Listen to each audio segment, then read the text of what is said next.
なれるよ。五条くんなら絶対なれるよ。ありがとうございます。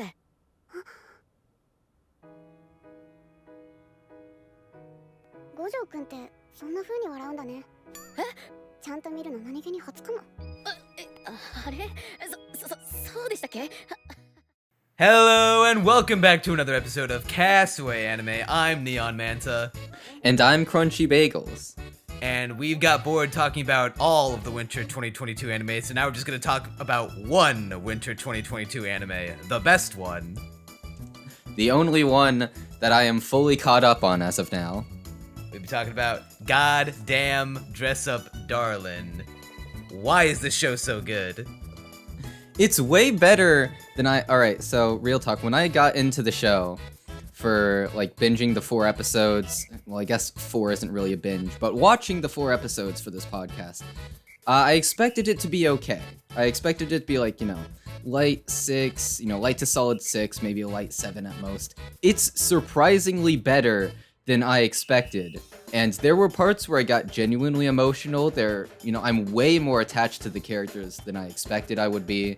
Got a solid few laughs in. I'm a lot more positive on this show than I expected I'd be after the first 2 episodes when we recorded the Winter Seasonals podcast.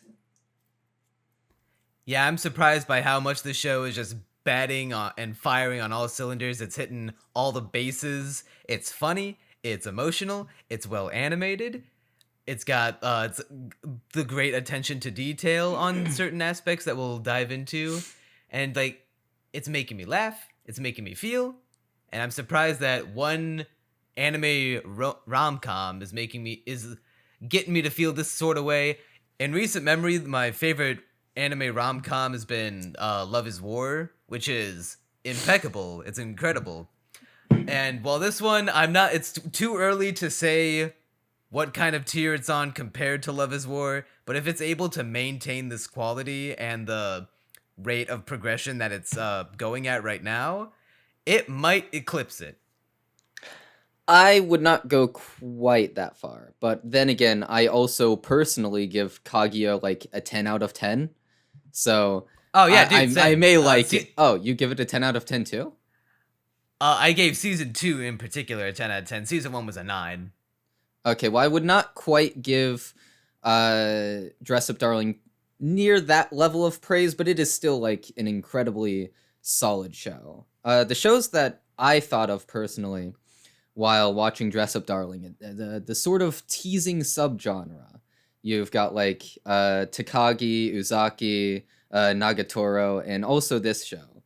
And I have not seen Takagi, which I know you want to kill me for because you really like Takagi. But I have seen Uzaki. Really I have seen Uzaki and Nagatoro. And, Nagatoro is very light 7 material for me. So after watching the first 2 episodes, I thought it was plausible, and in fact, probably pretty likely, that Dress Up Darling would surpass Nagatoro. But Uzaki is the one I'm a bit more surprised about, because I am a pretty big fan of Uzaki.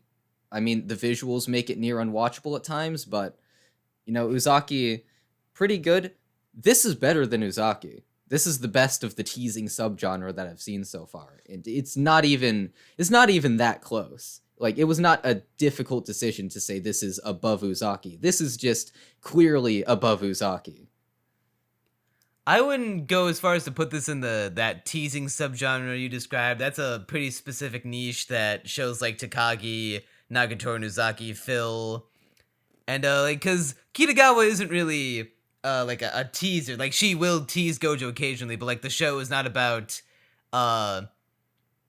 her teasing him. It's about 2 people finding passions within each other and helping them explore those passions and raising each other up to do so. By doing so, rather. Yeah, that is fair to point out because it does have a lot of a different rhythm than Uzaki and Nagatoro. But it's at least very similar on a premise level, at least I felt. And that's mostly the closest thing I could relate it to. So, we come to the big question, though. Has the show surpassed Total Fantasy Knockout for you as your favorite show of the season?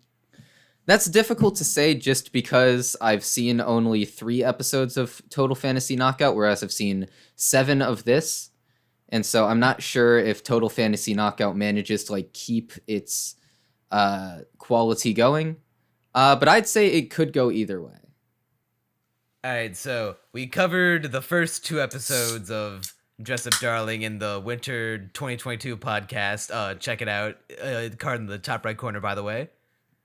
And the vibes that they gave off from the first 2 episodes, especially episode 2, where it went full fucking dick on the table horny for, like, it went hog wild. Like, it went from 0 to 100 right quick. I guess the scenes like episode 2, because, all right, so episode 2 is primarily one giant scene of Gojo measuring Kitagawa's sizes. And I guess it's scenes like that that make me sort of relate it to the teasing subgenre, even if it doesn't have that much actual teasing. Well, that's just anime rom-com True. pervert bullshit. Like, that's just True. like you'll see that kind of shit in like fucking Rent-A-Girlfriend. I mean, I have not seen Rent-A-Girlfriend, so I would not know. Good. Like it's even in like there's similar shit going on in like Girlfriend going back to like the summer podcast where like in just the first episode both the 2 girls were like coming out of the shower naked in front of the main dude and talking about having a 3-way. Granted, this show is being taken more seriously than something like Girlfriend. For sure. But the level of fan service going on, it's hot out of the gate. It's it's like full dick up your ass. Yeah, and I was afraid in the Winter 2022 podcast that, I found episode 2 to be really boring overall, and I was afraid that the rest of the show would just go down that path. And thankfully, it did not. There is no fan service scene quite that long in the rest of these episodes. Episode 2 is like literally the most fan service for the most amount of time that this show ever has so far. Mind you, I'm not complaining about it. I know you might have take some issue with it. But I honestly, they could fill a movie with Kitagawa just being half naked in a swimsuit and getting her measurements done for an hour and a half, and I'd applaud. It would be my Citizen Kane. Well, I found it quite boring in episode 2 and quite repetitive. So, not that I have a problem with fan service in general, but when it's just 11 minutes of fan service over and over and over again, and Gojo just being embarrassed over and over and over again, I can't help but feel like, I get the point, move on. So I'm curious to see your perspective on between the podcast and now. Has Kitagawa become more your type since between then and now? I will admit there are some moments, some lines with Kitagawa, like she'll say something super adorable. Like the best example of this is in episode 6, like near the beginning, where Kitagawa has this monologue about being head over heels, quote unquote, in love with Gojo. And she just keeps on going on and on about it, like blushing. And I just thought that was like adorable and heartwarming. That put like a huge smile on my face. And I thought, that's very adorable. She was very cute in that moment. So, yeah, she's more of my type now. Basically what I'm trying to say. She has a lot more cute moments. It is just pure, unfiltered serotonin just looking at Kitagawa being Kitagawa and seeing what the things that she does, the faces that she makes. It is almost impossible. I'm convinced that the boys over at Cloverworks made some demonic pact with the devil to make just the most perfect anime girl in history. Like every little thing she does is magic. I will say that Kitagawa, like as the show went on, I found myself really, really endeared to her. Like the first 2 episodes, establishes who she is, right? But I'm not that invested yet. It's just like, okay, she's popular girl, she's fun, whatever. I get where it's going. She seems pretty interesting so far, but it's not quite that, hook into like completely investing me. But particularly around the time of episode 4, I started to like really like Kitagawa. I think the first moment where I was like, I love Kitagawa, like entirely, is when okay, so a bit of context as to what happens in episode 4. Gojo basically overworks himself in order to give Kitagawa this costume. And Kitagawa is like so torn up about the fact that she put Gojo through this that she outright starts crying and apologizes for like making him do that. And Gojo's like, no, it's fine. And she's like, no, but you went through all this work. And I was like, aw, that moment, so heartwarming and touching. Like I just wanted to hug both Gojo and Kitagawa. I was mad that neither of them hugged each other, damn it. Fair response. There are a lot of great Kitagawa moments where, like, I guess what puts a good character, like, what makes a great character over a good character to me is, like, those small moments where they're just, like, completely themselves and being completely charming while being completely themselves. And I've noticed a lot of those moments for Kitagawa. Not so much for Gojo. I'd say he's still a really good protagonist, but he's not, quite that ball of pure charm and wanting to hug as Kitagawa is. I gotta disagree with you on that one. I am 100% sold on both Gojo and Kitagawa. After episode 2, I was a little worried about Gojo. As I mentioned in the podcast, I feared that if they kept milking the embarrassment that Gojo felt every time he'd have to get into a sexy situation with Kitagawa, I thought that was gonna get tiring real quick. No, they delved into his self-doubt and his overbooking himself and trying to balance his schedule, and to the point where he questions his ability to like even fulfill the needs of his friend, and that also ties into his ability to make the clothes and like be good at what he loves to do. And that kind of got to me a little. All right, hold on. When Can he's we just like sitting there alone in the dark. Can we hyper focus on episode 4 for a bit? Because episode 4 was the part where I was the most on board with Gojo as a protagonist, and 2, my favorite episode of the entire show, bar none. I want to talk about episode 3 before we get into episode 4, just so we can go in order. All right, that's if you want to hear our thoughts about episodes 1 and 2, go watch our podcast. But I mean, I'm gonna be titling this video episodes 2 through 7 anyway. But we'll have already we've already summed up more than our thoughts. Everyone's seen the fucking scenes of Kitagawa posing half nude in her bathing suit on repeat for hours on end anyway, so they already know what goes down. The true fans know what's up. Alright, so in writing, they say the best way to make the audience endear with your characters is to make them as relatable as possible. And that way they can be humanized, and the audience can see themselves in the characters, and that way they can form a personal connection that might not have existed otherwise.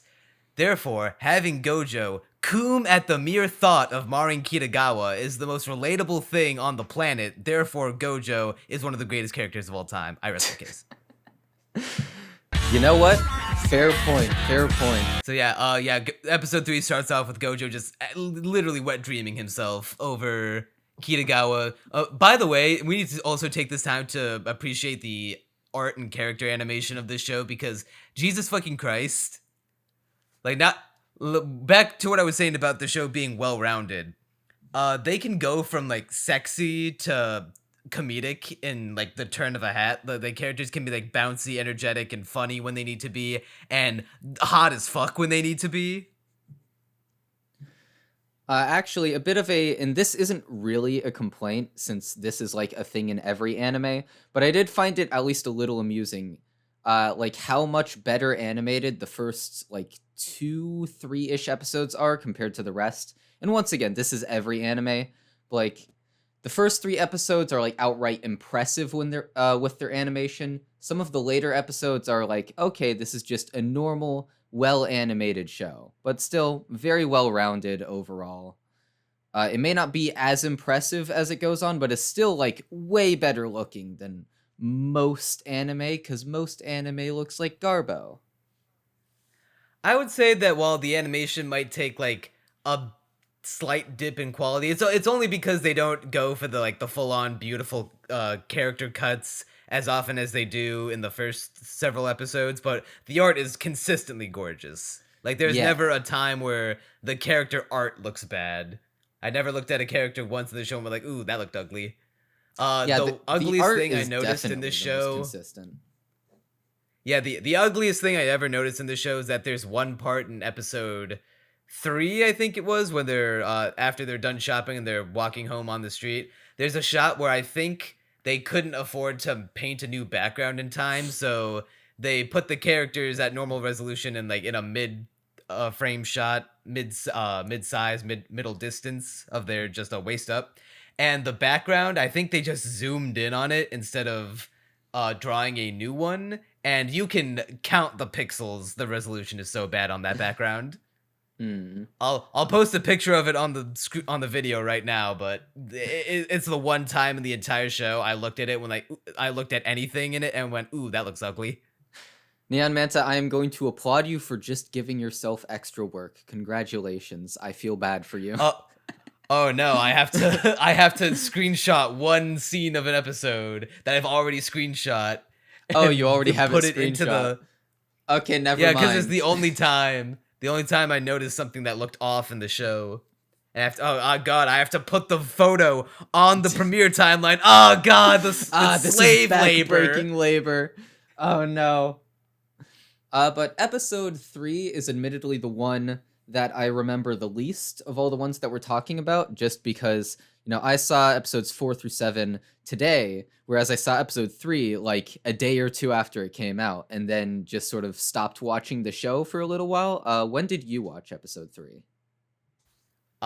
Today, as the same time as 4, 5, 6, and 7. All right, then you know a little more about what happens than me. So how about you recap the plot real quick and give me a bit of a refresher? So Gojo, out of shame for not only coming to the thought of Kitagawa being like lewd around him, and also not wanting to drag Kitagawa's social status down by being like, "Oh, he's friend with Kitagawa? No way, that must be bad," or like that cliche. What I appreciate about it is that they're able to excuse me. What I appreciate about it is that they're able to stamp it out right away, as Gojo starts to avoid Kitagawa, but Kitagawa just follows him to his hiding spot and be like, "Hey man, if you have a problem with me, like say it to my face," which is just one more aspect to throw onto the Tower of Babylon sized pile of reasons to love Kitagawa. She's direct, she doesn't bullshit. The only time she's like you would ever accuse her of hiding her feelings is just not telling Gojo how much she loves him, which that happens later on in the show, but you can understand why she wouldn't want to pour her heart out right there in that one aspect. But every other facet of her life, she is direct and honest. Like she doesn't fuck with people. Yeah, I'm glad you recapped that part of the episode, because I had forgotten all about that little subplot, even though it was probably the best part of episode 3. We get some Kitagawa being cool, some development from Gojo. That's another thing where Gojo's character is getting a bit more depth to it. I'd say that's all very solid writing. And then afterwards, this is where I start remembering what actually happens in episode 3. They go out shopping for materials, and it just becomes sort of a fun slice of life, as far as I remember, unless I'm forgetting something major. No, you never forget anything too major. That's all they do for the rest of the episode. They go shopping, they hang out to eat a little bit. I just want to point out that it feels so fucking good to watch a couple in an anime actually talk and have a normal human conversation. Like, even though they're talking about like shit like cosplay and porn games, the way they talk about them feels so natural and like not forced at all. They don't have, not to say that I'm against wild bombastic reactions to shit, because that happens in the show from time to time as well, but when they just like get down and talking about like the nitty-gritty of what they love about cosplaying or porn games, or just like the individual facets or little quirks about it, like the little like tricks of the trade and tips and what to do and what not to do, and even just like their general feelings on people and how they feel about like just aspects of life. Like there's this one moment in episode 3 where Kitagawa is showing Gojo a bunch of cosplayers, and she's like, "Hey man, you didn't say anything about them. Do you not think they're cool, or do you don't think they look good?" And he's like, "No, it's not that I don't think they look good. It's just that the word beautiful, like, it gets a little melodramatic the way he says it, but they salvage it by bringing it back around in a later episode, which we'll talk about." He goes on to talk about how you say that line is a bit melodramatic. I actually kind of like how pretentious it is. It's an odd side of Gojo that I didn't expect to see, and it is actually, I mean, first of all, relevant to the plot, oddly enough, and second of all, it's just kind of like unexpected from Gojo, and therein characterizes him, I think, a lot more than if that line wasn't there. Well, I like how they justify it in universe by having Kitagawa immediately follow up with, it's good to not have things it's good to have things you refuse to compromise on. Cause, that is such a and, like, Kitagawa line. Yeah, because like, I like how they don't, I guess I suppose I like how they do just generalize about things like just refusing to compromise on. Like, obviously, in life, like, especially with like other people, you'll have to make compromises in like not just like romantic relationships, but even like the like friends, or like even just going out to hang out, like even with the people like your family, you would have to make compromises or like reach a middle ground to do things occasionally.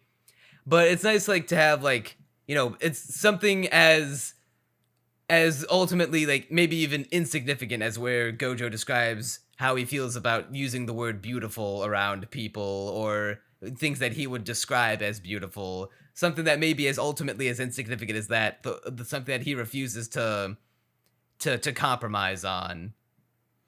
And I just think that's really cool, and it's cool, especially how Kitagawa validates him, because she feels the same way. And then they follow it up with that other cute line about like, there's just some things you can't compromise on, and then Gojo's like, "You mean like boob bags?" And she's like, "Hell fucking yeah, brother." I'm really glad that you brought up the dialogue, because now that you mention it, I feel like that's one of the main things that keeps Dress Up Darling watchable on a moment-to-moment basis. And I'm especially going to be praising the show for it in like some of the later episodes. But the dialogue is, like you said, very almost realistic in a way. You know, obviously it's anime dialogue, not completely realistic, but it feels very natural and, like you said, not forced, very conversational, I guess.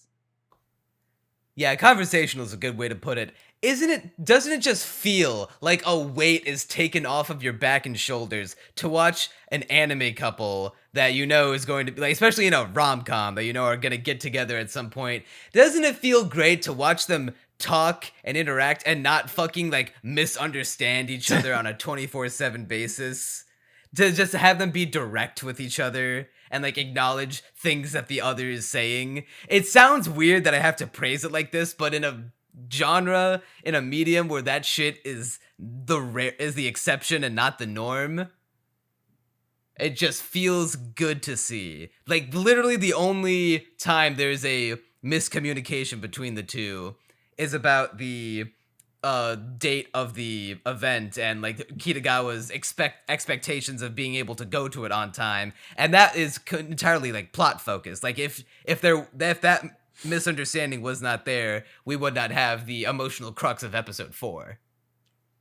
Yeah, I haven't seen enough generic anime rom-coms to really like feel that sense of relief, but I definitely would have begun to get annoyed had it followed the sort of like standard route of like misunderstandings and stuff like that. Even though I feel like I'm more tolerant of misunderstandings in anime than most people, but then again, maybe it's just because I haven't seen, once again, that many basic rom-coms. Oh my fucking god, imagine if Kitagawa was a tsundere. This show would be unfucking watchable. Well, if she was a tsundere, we wouldn't have even been covering it. We would have been like, fuck that, not putting ourselves through that torture. But no, author Shinichi Fukuda, he knows what's going on. He knows what's up. And I've definitely come to appreciate the writing. I'm obviously going to check out the manga when the show is done, because I'm not that big a manga boy. I'm definitely will watch the anime first, then read the manga. Will purposefully stop at wherever the anime is in the manga, wait for the anime to continue, then go back to the manga, which it can be torture, especially for things like Dragon Maid, which is my all-time favorite manga, and I haven't even finished it yet because I stopped where this first season of anime stopped at. You know, it's funny that you mentioned the manga, because after finishing all of the episodes of Dress Up Darling, I went for a walk, and around halfway through the walk, I was just thinking about the show, and I was like, I think I want to read the manga for this. Yeah, when episode 12 airs, I'm gonna pick up where the anime leaves off. So I think I'm gonna become a manga boy for Dress Up Darling. I will definitely add Dress Up Darling to my short list of manga that I will have physical copies of, and what sucks for me right now, this is a personal thing, I literally cannot buy any more manga, not because I don't have the money to, but because I just don't have the space. My shelves are completely full. Like, I can't even buy any more video games now. Like, even after I buy Elden Ring this Friday, I'll not be able to, like, buy any more new video games without having to, like, put them somewhere else that's not my shelf, and I think that's unacceptable. I don't even have a shelf. I stack all of my manga, my video games, my Blu-rays, my light novels, my normal books, all I on can't top stack, of my man. dresser. I need shelves. I need shelves. I need that's what shelves are for. Dude, the worst part is that my cat always jumps on top of my dresser and like rubs up against my manga. Knocks it all down. She doesn't knock it down, surprisingly enough, but she like the stack will be slightly off center or like tilted. No, you know what you know what your cat's doing? It's giving you authenticity. So that way when you grab a manga and you open up to a page of a cat girl, you'll find cat hair on the page, and it's like realistic. It's like those hyper 3D 4D movies, except manga. Yeah, it's like smell-o-vision. Your cat will leave its scent, its aroma on the manga, so it's like smell-o-vision. Or, oh my God, perhaps this those scratch and sniff manga pages. Oh, this manga about cat girls. It smells like cat piss. This is so realistic. How much you want to bet there's an actual manga about cat piss out there? God, there's a manga or an anime for everything. It probably exists. It's probably degen enough. Here's a weird thing I want to say about the sort of feeling that I get from the dialogue in Dress Up Darling, because I came up with this comparison a while ago, and it's a bit of an odd one, so hear me out. So the dialogue in Monogatari is very like almost difficult to watch in a sense, because every character is constantly obfuscating the point they're making, and it's very like you have to read into what they're saying, and it's very activating the neurons in your brain, but also kind of hard to watch at times. Dress Up Darling is the exact opposite of this, where it feels like I don't have to struggle at all to keep up with the dialogue. It's not really activating my neurons on that same level, but it's also a lot more pleasant and human. and a lot more easy to like than Monogatari's dialogue, even though I love Monogatari's dialogue, right? Dress Up Darling's dialogue is just so easygoing and easy to follow. I don't have to strain at all, and it's very pleasant. And yeah. So that's sort of the way I described the feeling of Dress Up Darling's dialogue. If that makes Speaking of any feelings, sense. yeah, I know exactly what you mean. Speaking of feeling, episode 4 is where we get to the feels of the show. I can't imagine that the season will reach a emotional high point as high as this one. Maybe it will. I have no idea the direction the manga goes, except for one thing that I know happens in the manga because it's a very beloved panel that I shan't spoil. Even though when I found out, I was glad to see that it happened. I think I know what it is just from your description of it. But anyway, don't answer my... Yeah, we won't spoil it for the viewers. Episode... Oh, go ahead. My thoughts on, like, episode 3 was that it was in between episodes 1 and 2 in terms of quality. And I was like, okay, is it really gonna live up to the hype it had in episode 1? Is it really gonna reach that level? And then it did immediately. When the first episode I watched today was better than episode 1, and I was so happy when I saw it. Episode 4 is absolutely amazing, and it starts off amazing too, because the very beginning of the episode is Gojo realizing, I have to get this costume done in 2 weeks. Oh my god, I don't know if I can do that. And then it has the narrator say, Slippery Girls has started to violate Wakana, and I burst out laughing. That narration is so hilarious. Yeah, I did notice that they use a narrator, like, very sparingly. Like, I think I only ever noticed the narrator twice in the 7 episodes that are currently out. Once at that point, and then the other time where we jump around to episode 7, where Gojo visits Kitagawa in her room, and then he's at first he's nervous about being in her house. Then he goes in her room and sees all her degenerate bullshit all over the walls, and he's like, "Yeah, this is your room." And the narrator's like, all of Wakana's anxiety melted away. I honestly forgot that this. I honestly forgot about the narration in episode 7. I thought this was, like, the only time they used a narrator, just for this one thing. So, the show takes a very weirdly serious turn at first, where what you'd think would be a haha funny gag actually sets up one event which creates a domino effect for Gojo, where he is, after buying all the things for the cosplay outfit with Kitagawa, he is discovered by his grandfather that he bought one of the things that he bought was stockings, ladies' undergarments, and he fell over on the stairs and hurt his back.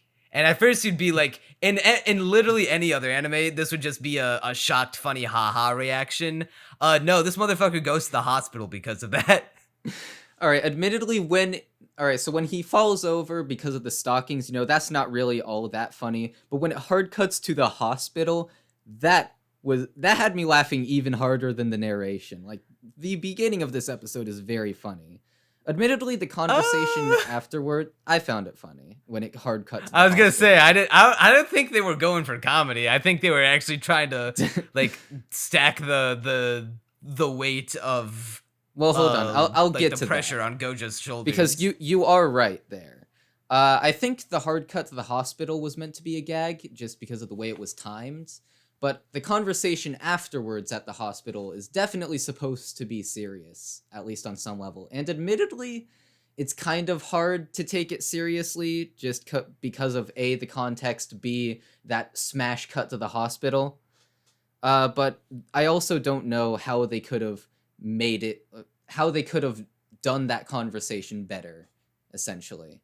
Because I think the conversation is necessary to set up sort of the grandpas in the hospital, because that's another thing on Gojo's plate during his period of complete overwork, which, yeah, I'd say that the inclusion of the sort of hospital side plot was very much warranted in the context of the episode.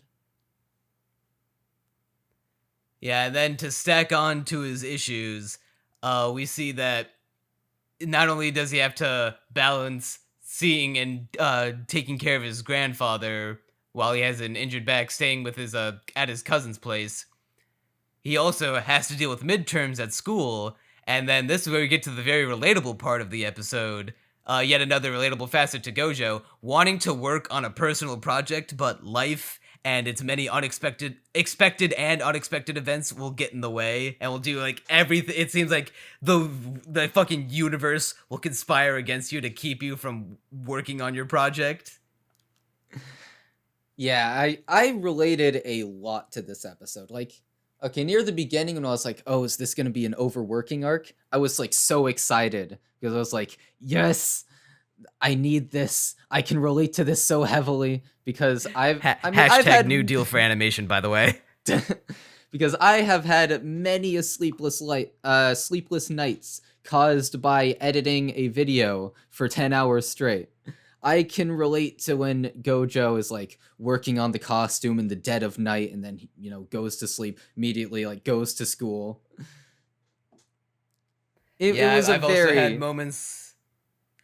I've had moments like that where, especially with my, the one time I had to do that the most was for my college final, where I had to edit a video to turn in as my final capstone project. And I was like, all right, let's see how much of this I can get done in like the last few days, because I already got the good like the planning part of it done. So now I'll just buckle down and spend this entire weekend getting it all done. And every single night I had to stay up to like the late hours in the night, and then on the final night, like the morning before it's due, I had to stay up till like fucking 6 a.m. It was the longest all-nighter that I've ever pulled off. And I was like, God. And it's like, it's like I gotta edit the thing. And it sucks too, because obviously not only do I want it to be good for the grade, I'm also a fucking perfectionist for the quality. To at least in the ability that I can currently perform at the level that I can currently edit in Premiere at. So I was like, all right, I have to make sure that this is fine. I can't cheap out on this. I have to make it look as like not only professional, but as good as I want it to, as I have to make it look. And they go into this something like this in the episode where Gojo is thinking about like the dolls and how just because you love something doesn't necessarily mean you'll be good at it. And these words get echoed to him by his grandfather, where he's like, yeah, but don't you think it's because you love something that you're able to tough out things about it, especially when it gets rough? And it's like that part is like this kind of the go-to answer for that kind of advice, that kind of mindset. But man, when he's fucking in his room in the dead of night and he's like staring up, like his room, all his space is a mess. He like starts crying because he is doubting his ability to perform. I see, like, this is me. I'm in this picture and I don't like it. I'm in this picture. Granted, I've never gone like to that level of like. Obviously, this is a little over dramatized for the sake of good narrative content, but and like at least on a spiritual level, I have felt that. I am in this picture, and I quite like that I am in this picture. Not the situation, but that I can see that reflected back at me in anime. Because it was like the most relatable thing I've seen in a while. And a part of me feels like, or no, not just a part of me. I feel like the author is sort of, in a sense, writing himself into the story here. Like, I feel like the particulars of it are like very particular to writing, or like not just writing, but like creating any sort of art thing or like hobby thing and being a perfectionist about it. I feel like that's too particular for the author to have not gone through this exact same thing. And also, I just know that writing a manga is a lot of work and probably takes many all-nighters throughout your career as a mangaka. So I imagine the writer is sort of putting himself on the page, too. Yeah, I was saying this back all the way from the Winter podcast, and I still think that it holds true today. I think what the biggest strength of My Dress Up Darling is that it's a show that is allowing people who might not feel seen to be seen. Like, even from just like the little stuff that fucking weird degenerates like me can connect to, like Kitagawa gushing over porn games and finding like ways to connect to people like through that, or just like describing the appeal, or even like broader, more general themes, like just being able to like not thinking that you're not able to perform well at the things that you love to do, and doubting that if like you're even meant to, if you're cut out for this sort of thing. And I feel like that's one of the reasons, at least I think the biggest reason, why this show is so popular. Outside of, the goddess Kitagawa, long may she reign. God bless. I feel like it's hard to watch this show and not find something to relate to. But it's also not one of those shows that's like so broad with its themes that like, you can relate to it, but you can't connect with it. It's got both. I feel like it's hard to not relate to it, but it's also easy to connect with because there's enough particularity in the way it shows the relatable stuff that it's like, it feels very particular, even though there is like a lot of broad stuff in a sense. I feel like most people, for instance, can relate to Gojo overworking himself and having like this crammed schedule. But the particularity of it, the perfectionism, him working on a thing he's passionate about, doubting his ability, and like all of that presented in the way it is makes it, not just relatable, but like, I feel like this is me. Yeah.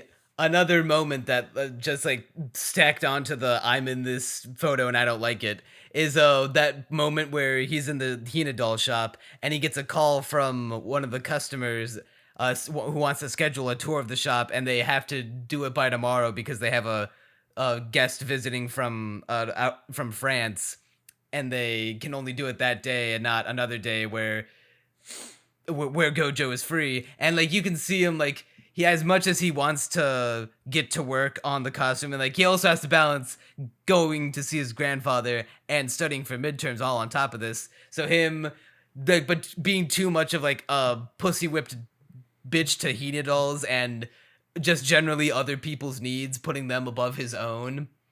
And like mind you, he does not, like, even though he thinks that Kitagawa wants to do this event in 2 weeks, he does not owe Kitagawa that 2-week deadline. Like, yeah, they're friends, but there's nothing in their like agreement to make the outfit that he was going to do it in time for the event. Like he could have just been like, you know what, it's like just not possible. I cannot get this outfit done in the 2-week span. We're just gonna have to miss this event.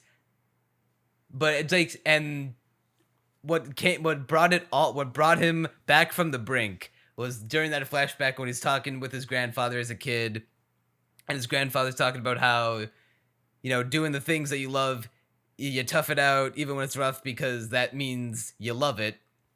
And then he pulls out the photo album of all the customers who love the Hina dolls that he worked on, and it's like seeing their smiling faces, that's what makes it all worth it. And then Gojo gets flashbacks of Kitagawa's smile, which is the most justified motivation in fictional history, allowing him to pull himself out of his funk and get to fucking put his nose to the goddamn grindstone. He's on that motherfucking grind. Just everything about that moment was so well done. And another thing, Gojo's too, I mentioned base this. as fuck. I will tolerate no more slander of him. Fuck you, Micah. Remember when he was saying he's such a beta? Oh, he's so passive. He's such, like, for a lack of a better term, he's such a beta. Like, oh, I hate him so much. No. Oh no, my grandpa doesn't know I don't actually have friends. Oh, I'm just sick of this loser bullshit. Yeah. How much of a beta is he now, bitch? Gojo is a Chad. Gojo is awesome. He's a king. The one. All right, so another thing, I mentioned this a bit earlier, like Kitagawa crying for the work that Gojo did. That, like, I really loved that moment, and I don't know, I was feeling something weird because of that moment. And the note I wrote feeling for human emotion for the first time.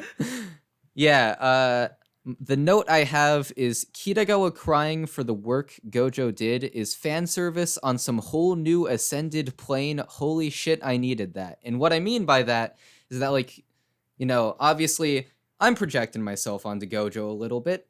I relate to the situation. You know, I know what it's like to work for like 5 hours straight on something you're really passionate about, and then at the end be like, did I really do any good work that entire time? Am I worthwhile?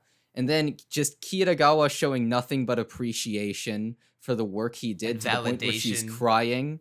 Yeah, it just felt. It's It like was like amazing. I want to point out when you said fan service on a whole new level. Like, yeah, having Kitagawa be like half naked in a swimsuit or like showing off her legs, tits, and ass to Gojo is one thing. No, the kind of fan service I need in anime is just an anime girl validating me in all of my struggles and telling me that I am worth it. That was more emotionally fulfilling than any fucking fan service any porn could provide.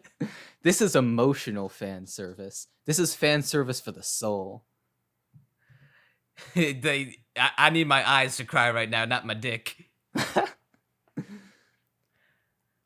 I also love how Kitagawa is fucking smitten by seeing Gojo like genuinely smile for the first time. And just seeing that the way her scene. eyes light up. Actually, fun fact, all right? After I had, like, taken that big break from Dress Up Darling and, like, hadn't seen an episode for, like, 3 weeks, I actually saw the clip for that scene on YouTube and was like, that's pretty good. Wonder if I should start watching this show again. I should have. You mean to tell me that if not for this podcast, you wouldn't have kept up with it? I would have kept up with it just probably like 7 months later, because that's what I do with most seasonals. Like Tsukimichi, that I watched like however many months after the podcast, and it sucked, by the way. Just wanted to let you know. Tsukimichi ended up bad. You were right. I tried to warn you, dog. The writing was on the wall. The last thing I want to know about episode 4, the music that's playing when Kitagawa's in that montage of putting on the outfit to be Shizuku-tan, it's snazzy as fuck, and I want to buy it. I don't actually remember the soundtrack of this show. I remember a couple tunes of it. I think it's definitely another one of those, because this show is not one of those shows where like the soundtrack outside of like the opening and the ending is going to stick out in your mind. It's not something like a Rust Eater Bisco or a JoJo or just like an action show in general where the soundtrack has to be is made more memorable because it's associated with more like high pumping, blood pumping, high octane action scenes, or even something like a movie like Weathering with You, where they have the Radwimp soundtrack to make certain scenes stick out in your mind more. But I remembered a couple tunes. It's the dress up montage as she becomes Shizuku. Like the main thing I noted was that it was snazzy. It was like very, it was kind of like jazzy. I think I'm trying to remember. It was horns. They use some. I couldn't tell you which horn, but they definitely use horns, and it's very, very fun. It's something. It's a little quirky. It's like, hey, I'm not used to hearing this. I was not expecting to hear this kind of music play over this kind of scene. But hey, it's got me in a better mood than I was without it. My metric for anime soundtracks is, can I remember anything about it? And sadly for this show, I do not remember any single note or lyric from the soundtrack, except for like the OP and the ED, which are both great. I'm not too big on the opening song, but the ED is a certified bop. Well, to be fair, the OP I like more for the visuals. Although the ED I also like for the visuals, so I like it more for both reasons. Alright, so now we're moving on to episode 5. We're at the event, and this one, it's not too much. Well, I was gonna say not too much happens, but one big thing happens at the end of the episode, which we'll get to. But up until that point, it's just we get to see, I'd say, in as much full force as possible, the author's appeal and interest in, or rather, love for cosplay at work. Because this, another aspect of the show that I appreciate is that it's combining a rom-com with cute girls doing cute things kind of show, where and only in the sense of the subgenre of shows where they're so detailed and fascinated with the subject that's just the author fascinated in the subject and sharing their knowledge of the information of the subject with the audience. You know, your how heavy are the dumbbells you lift, your Euro camp, that kind of show. Yeah, that's probably one of my favorite things about Dress Up Darling's premise, just the particularity of it.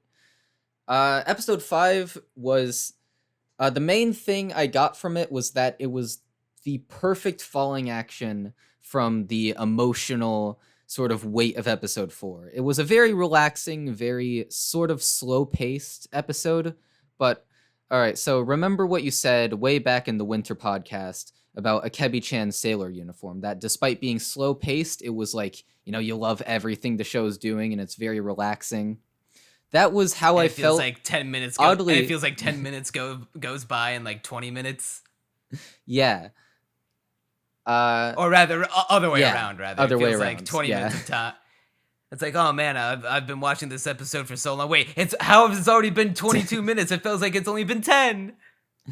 Episode 5 of Dress Up Darling and some of the future episodes, oddly enough, felt like that for me. And I think part of it is, like I said earlier about the dialogue, it's very, very easy to watch and very conversational and fun, and just something about it makes scenes feel a lot shorter than they actually are. You know, like 10 minutes will go by and not much has happened, but you're not bored at all. You're a-okay with literally everything that's been going on. And episode 5 was when I knew that, like, okay, this show is actually really good. Because, you know, episodes 2 and 3, like, okay, I'm a bit more iffy on them. Episode 4 was amazing, but it's like an emotional high, so it's like, is it going to stay like that for the more slice-of-lifey bits? This was the proof I needed that I'm gonna finish this show all the way through, because episode 5 is a normal, very slow-paced, not much happens slice-of-life episode, except for, you know, the thing that happens at the end, but we'll get to that. And, you know, throughout that entire thing, my attention never wavered. It was sincerely entertaining the entire time and even a bit relaxing. It was a very pleasant experience, and I came out the other end happier than I was going in. Yeah, the very first note that I have watching episode 5 was the simple act of watching these two together is serotonin of the highest degree. Just seeing Kitagawa like jump and bounce up and down, being so happy that she's able to dress up as Shizuku to the point where she can't even like keep a straight face for a photo because she just can't help but smile. Like, she's like, how the fuck do you expect me to not smile when I'm Shizuku-tan right now? And that had the me cutest shit. Beaming. That had me beaming. That was amazing. And then we see them, we even see how Gojo is, even though he's not in, he's not in the realm of, like, cosplay or anime or that kind of medium. We see how he's able to take to that kind of role in even, like, ways of just being her photographer by being like, hey, you know, the backgrounds of your, of my walls don't look that great for, you know, the character that you're portraying. And then Kitagawa is helping him like, oh yeah, let's take it against this white background so that way it looks a lot better. And all the poses that I can do to make myself seem more like the character and less like Marin Kitagawa. and just seeing them, like seeing this dynamic between them and how they're able to like make up for each other's weaknesses when it comes to not even just being people or like Gojo's inept social skills, but just seeing them complement each other in cosplay by being like Kitagawa knows like the medium, whereas Gojo is able to utilize his knowledge of fashion to be like, hey, instead of using this this black, like say this black wig when they're out shopping, let's get a purple wig because this character is like purple, like usually has a purple outline to like to bring out the color of the character when they're against like certain backgrounds or like something like that. And notes all these little like intricate details that Kitagawa, if like she were able to make the cosplay outfit that she wanted to and didn't even need Gojo, she likely would not have been able to notice these details at all, despite like having this insane love for the character that Gojo, while he can appreciate the character and like does his best to study it, clearly does not possess the same like personal attachment and love for it that Kitagawa does. On that note, you were talking about how like they were like talking about the wig and like making it purple because her color scheme is purple. Just a lot of the particularities about like the, you know, sort of cosplaying stuff and like, you know, sort of works in with like the author being like clearly super into cosplay and like clothing design and stuff like that. It's easy to imagine a sort of alternate, much worse version of Dress Up Darling that just, you know, by the end just becomes a cosplay of the week show where it's like different outfit each week. But like Dress Up Darling as it is has sort of a lot of, I guess, density.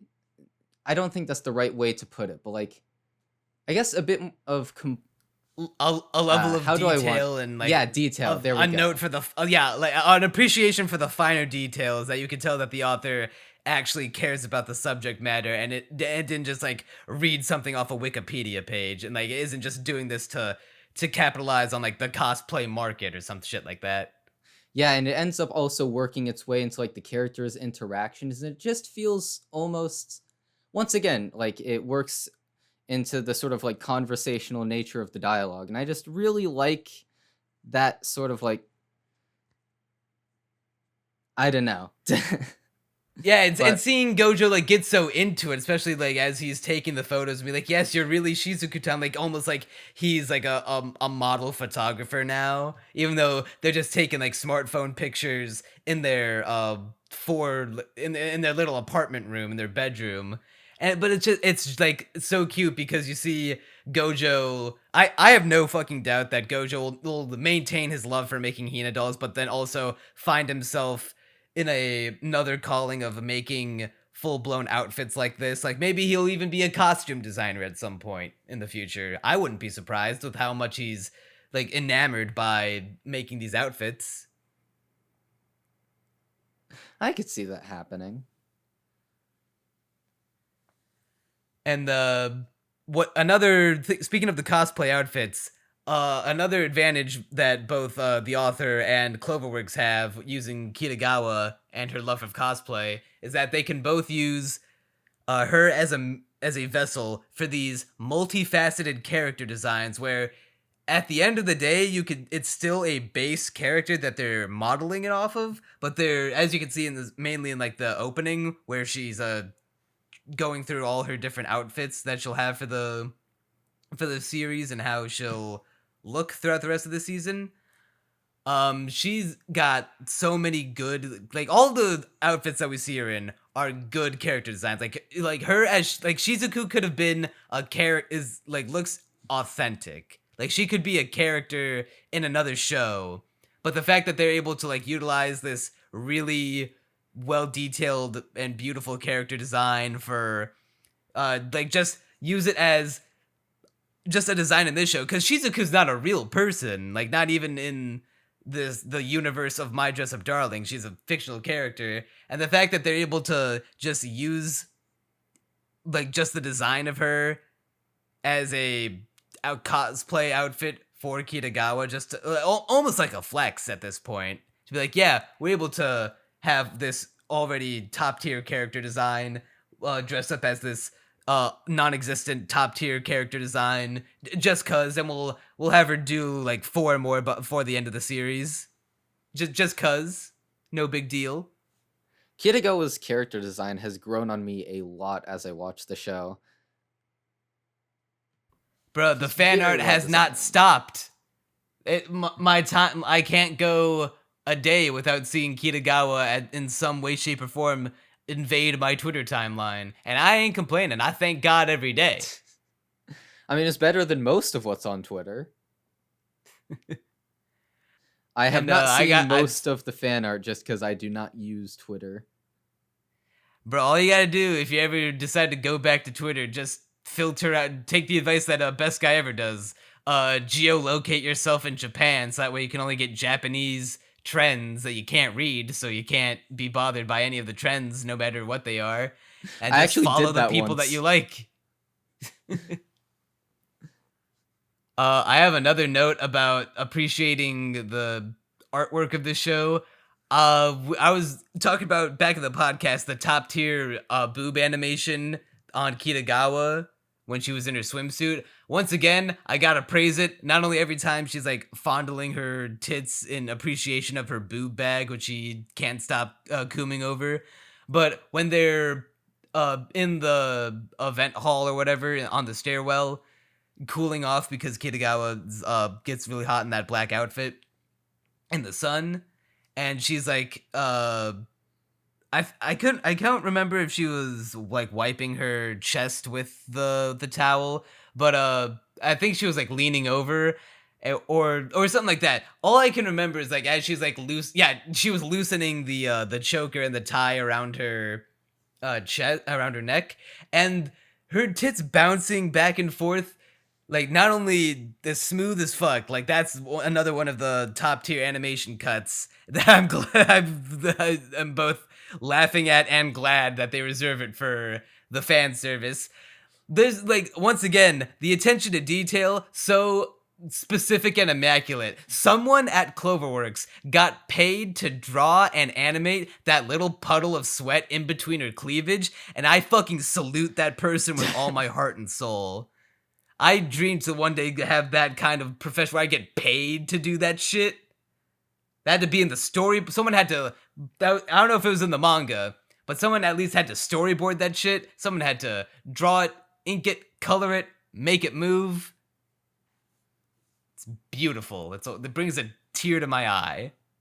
You know, in retrospect, the scene on the stairs where like Gojo is unzipping her shirt to loosen it up and help her cool down, that vindicates me even more in episode 2, because that is a scene purely for fan service that I was not annoyed by. I was entertained the entire time. I did not mind it in the slightest, because it's short-ish, it just states its point, and then it gets out. And, you know, we spend like a couple minutes on it, and it's like, hey, it's perfectly fine. I very much was appreciative of this fan service scene. I do, yeah, speaking of the fan service scene, I know we're still talking about it. The one thing that I didn't get it at first, and then later when the punchline happened about it, like made me laugh really hard, because I didn't expect that to be the direction they were going in. They make note. Gojo makes note of something like, "Huh, did you write that yourself, Kitagawa?" And she's like, "Yeah, I feel like I wanted to bring it as close to Shizuku-tan as possible." And they don't show what she wrote. I don't remember seeing the thing that she wrote on her leg at the time. I think they purposefully hid it out of frame. And then we find out later, as she's taking her last photo at the event with that woman, the god himself allows a gust of wind to blow through and blows up her dress. And although there's another 1-2 punch kind of scene where they did make note that she has shorts on underneath for events specifically like this, where if you're cosplaying a character with a dress like that, or like a character who might be from a lewd source material like that porn game, where you have to wear some kind of shorts underneath your outfit to prevent your underwear from being seen. as the wind blows up her dress, we see tally marks. They're in Japanese, but in for the subtitles they show it in tally marks. And that she wrote herself of how many times she's been ejaculated in. That And I was was like, a very funny scene. And it didn't hit me immediately until after I realized what the tally marks were, and I started laughing. That's a good setup punchline bit. Admittedly, the subtitles I had didn't translate them as tally marks for some reason, so I didn't know what they meant, but I did still laugh at it because it's like the writing under the legs. And it's funny because it's also from a porn game where like even just Japanese porn in general, like even like the weird. It's hilarious to talk about the weird niche subgenre of like Japanese porn and the subtle.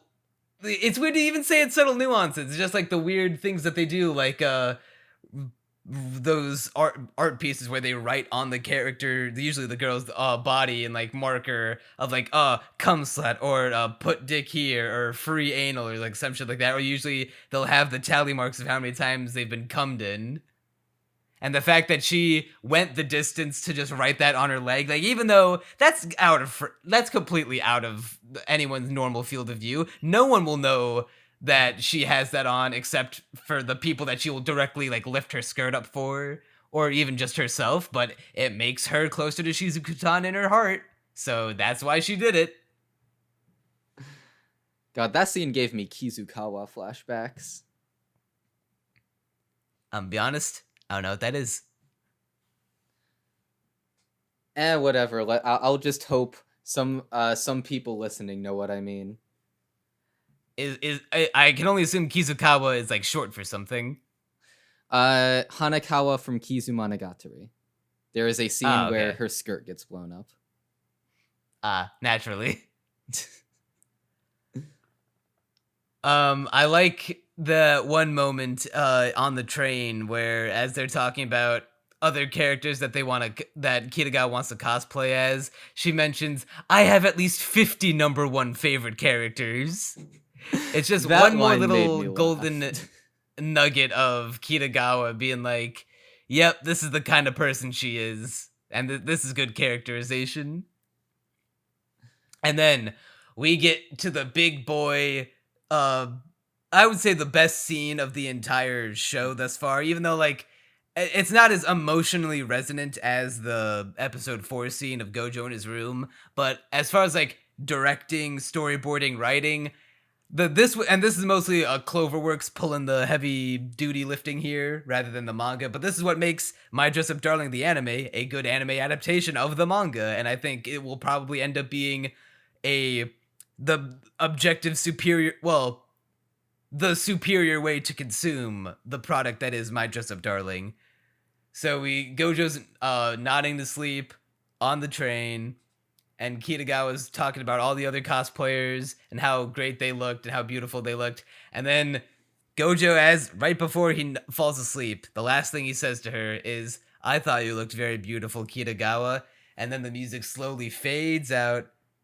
The train goes into a tunnel, and now we're in darkness, and Kitagawa's alone with her thoughts and all the things that Gojo has said to her in the past, and remembers that calling back to the melodramatic line from episode 3 that made me think it was less melodramatic now, because now it's serving a point in the narrative that he can only say things are beautiful when he genuinely means it from the heart. And then she thinks back to all the times that he seriously smiled and they were all around her. And then the sound of the train on the tracks gets louder and louder, almost sounds like, with its rhythm, like a heartbeat. And Kitagawa turns to Gojo, now that they're both bathed in the light of day again, out of the tunnel, while making the kind of face I can only pray a woman might look at me with one day. It is incredible, and is the moment where Kitagawa becomes fucking smitten with the Chad King Gojo. That facial expression was just so expressive, and there are like a lot of expressive one for the faces. Ages. Yeah, there are a lot of expressive facial expressions in this show, but that one was like easily the best. That one was incredible. It's a goddamn work of art. The level of like red blush that they have, all like, it's not just on one part of her face. It's like all on her face, but it's not just like one solid. They didn't just like pop open Photoshop, select her skin color on her face, and then like slowly fade it to red. The level of shading that they go on to make it like, and it's not an even coating. There's like redder in some places and a lighter red in others.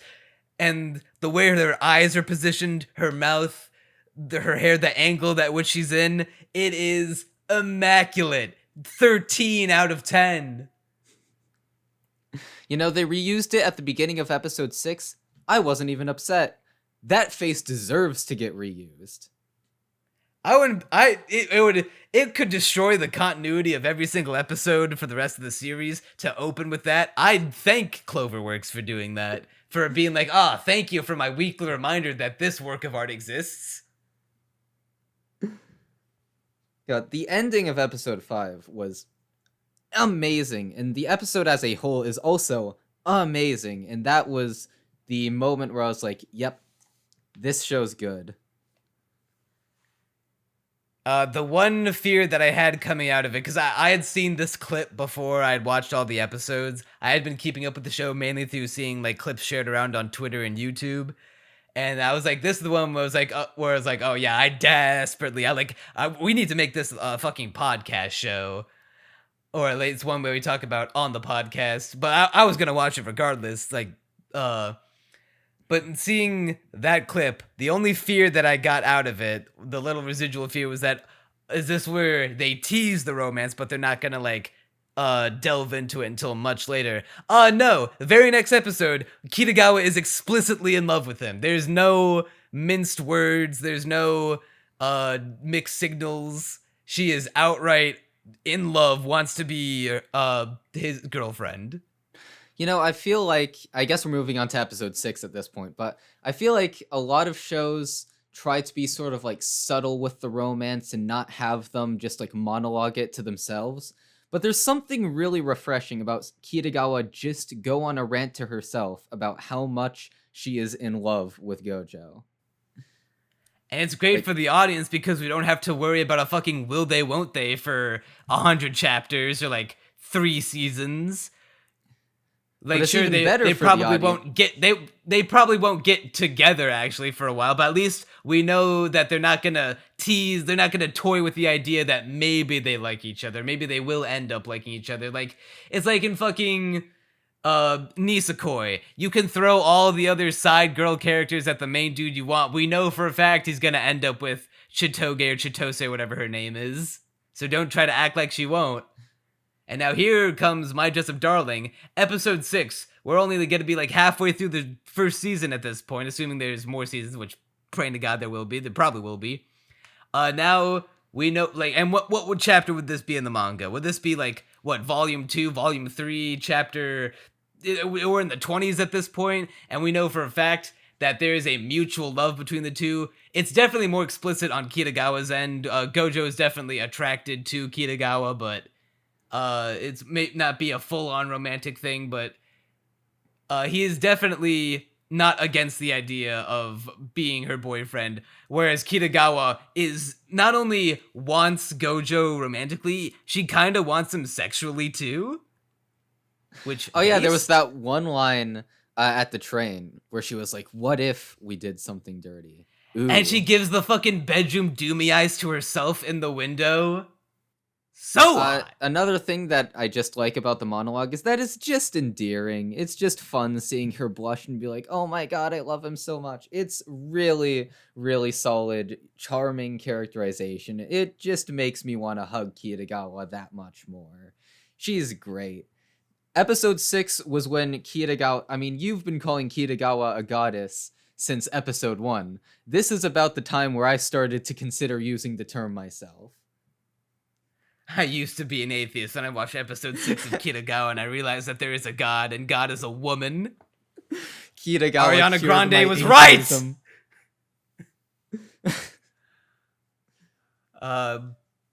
We see more goofy shenanigans with Gojo's grandfather, and him meeting Kitagawa.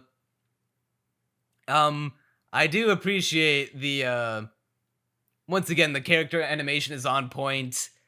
That little freak out that she does as Gojo's talking to his grandfather, and Kitagawa's like confirming to herself like, oh shit, I am totally in love with Gojo.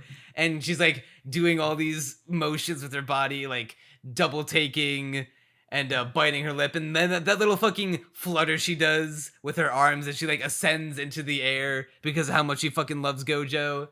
Oh, so cute.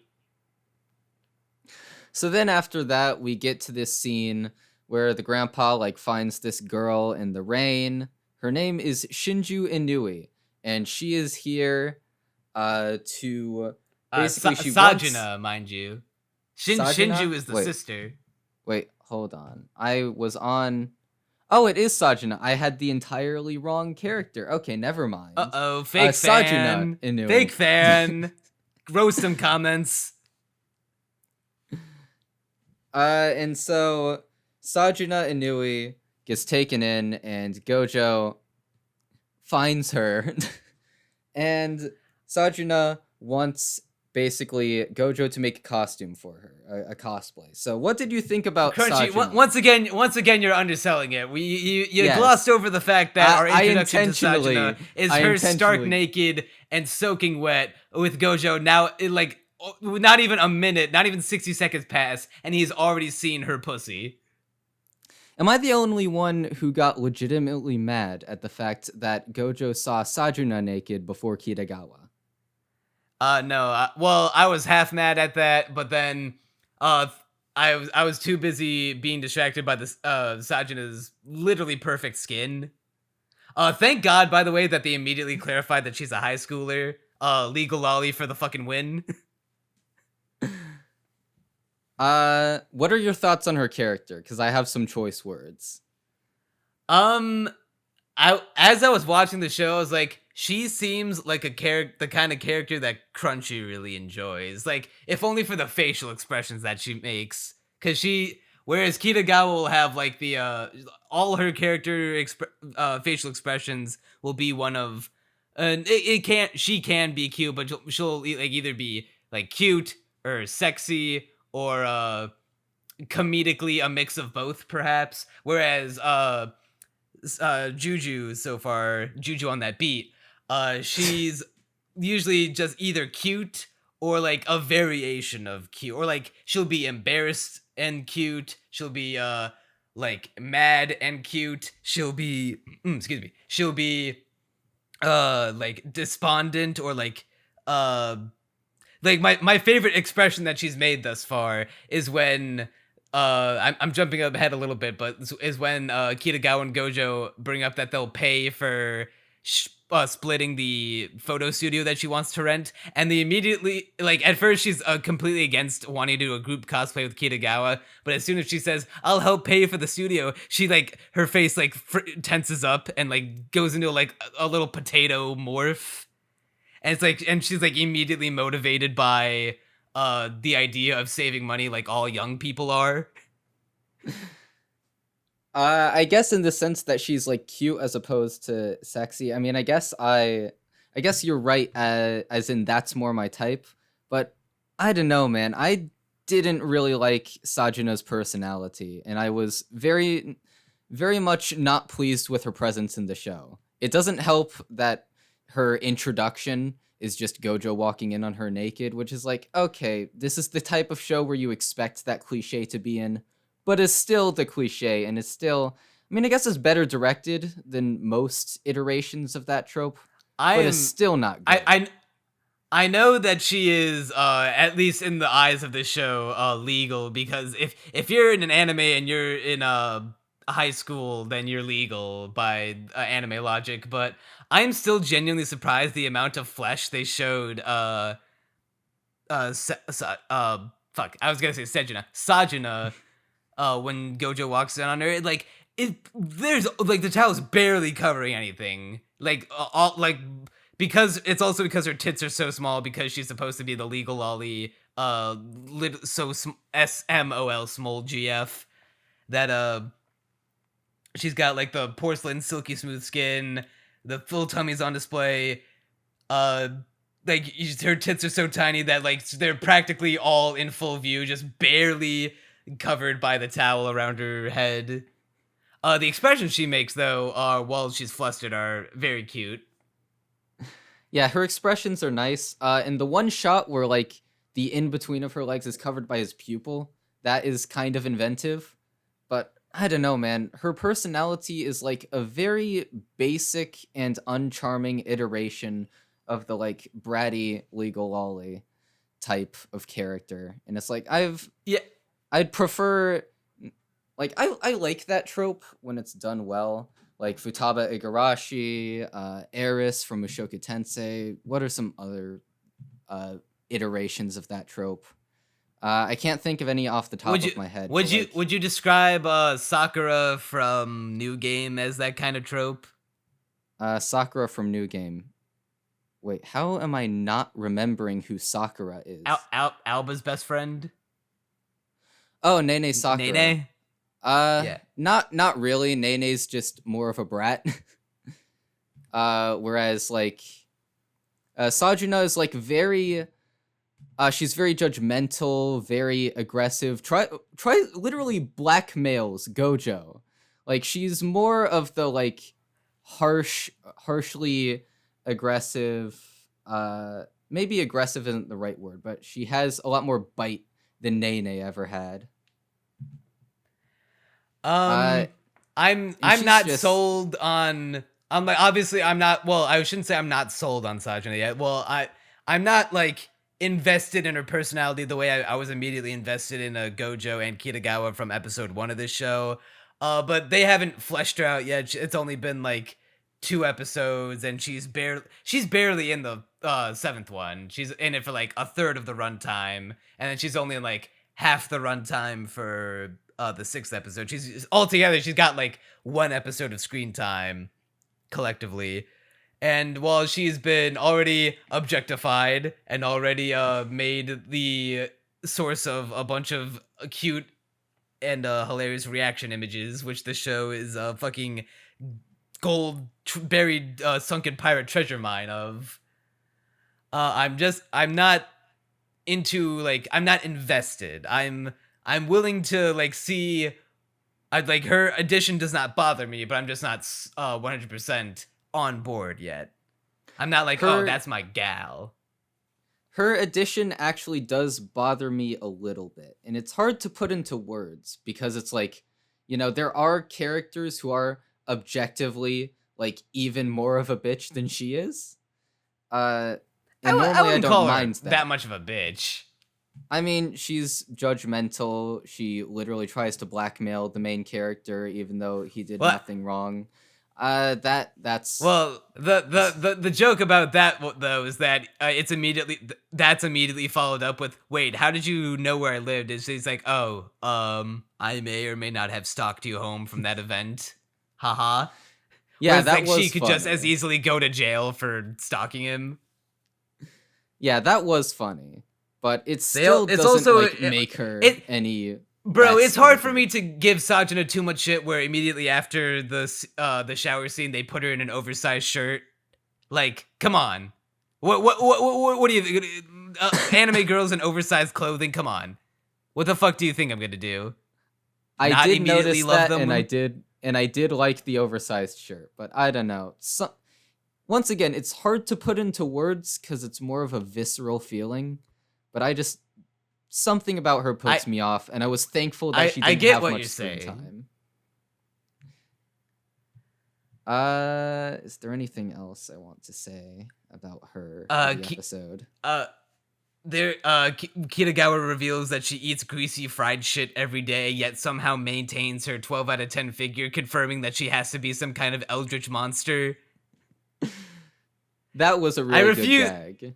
That is the most unbelievable thing about this show for me. Not all of the manic pixie dream girl shit that you could accuse Kitagawa of, not the walking in on Sajuna or the stalking and the whatnot. Her saying that she eats like greasy fried rice and chicken and wieners and shit like that on a near daily basis, yet has that perfect figure that like the ideal female body. Like, yeah, okay, you're going a little too far there, chaps. Admittedly, it didn't suspend my or it didn't strain my suspension of disbelief. Not because it's believable, but just because I just don't care.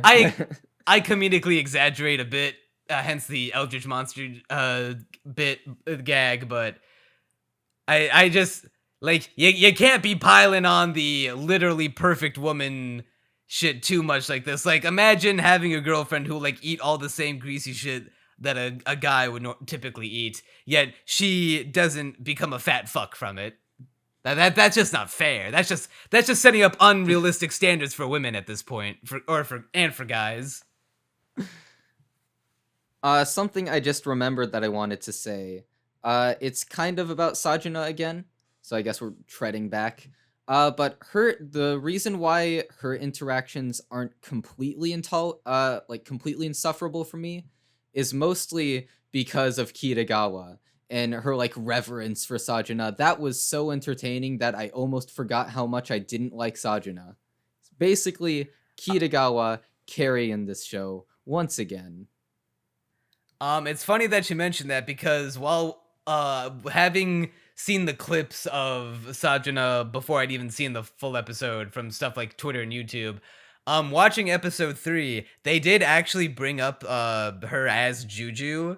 Kitagawa mentions Juju as one of her favorite cosplayers and shows Gojo all the pictures of her, which I appreciated in the sense that they didn't just, like, much like another anime would, like, say, for example, fucking Rent-A-Girlfriend, where they'll pull characters like the girl with like the heart problems with the blue bow, or like the orange-haired shy girl, where they'll literally just throw them in and be like, oh shit, we're out of cute girls to milk any more dynamics out of this main character. Quick, design a new girl and have her be part of the harem.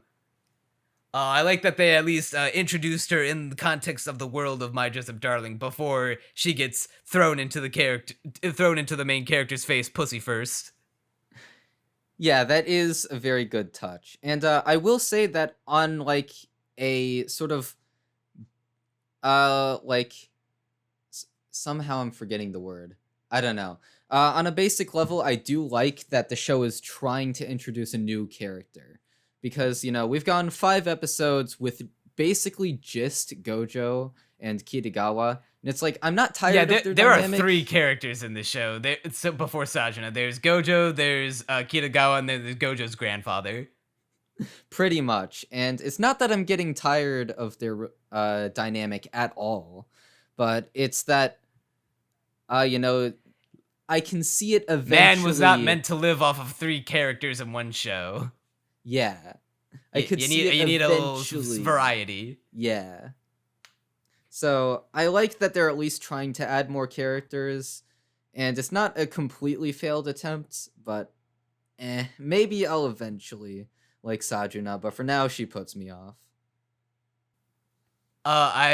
Going back to the Sajuna stalking Gojo home thing, I love that the show knows that it's such weirdo behavior that they put a warning on screen not to do it in real life. It's like, is that the level we're at now with disconnecting fiction from reality? Like, I imagine that something like that might also be in the manga, and I'm sure it's more just for funny hee ha-has. But it's just humorous to think about, being like, hey, weirdo behavior? Don't do it, audience. Alright, then back to your regularly scheduled program. Yeah. Do you have anything else you want to say about this episode? Because I think I'm mostly done.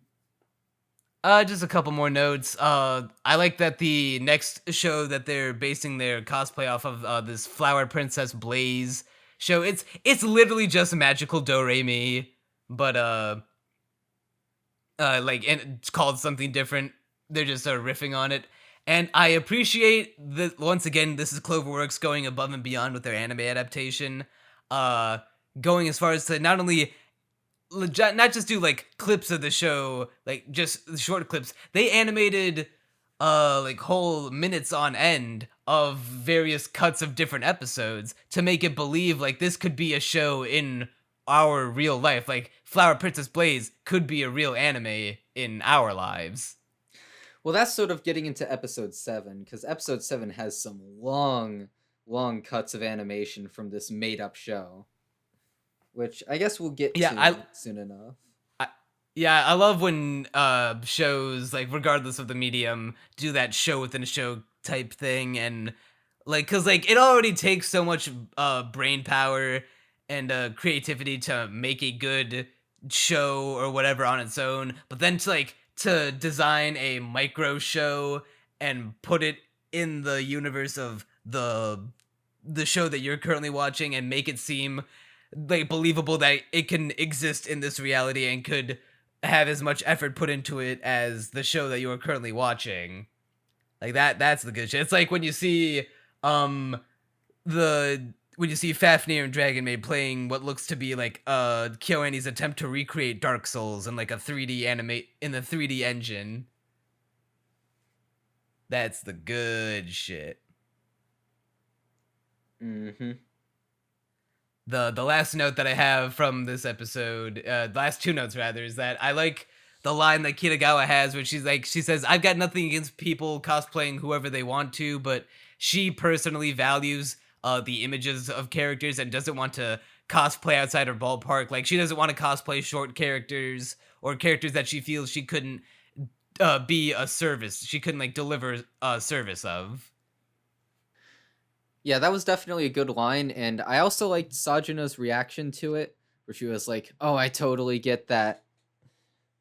Sort of goes in with like the and she nerd does that dialogue cute little this show has.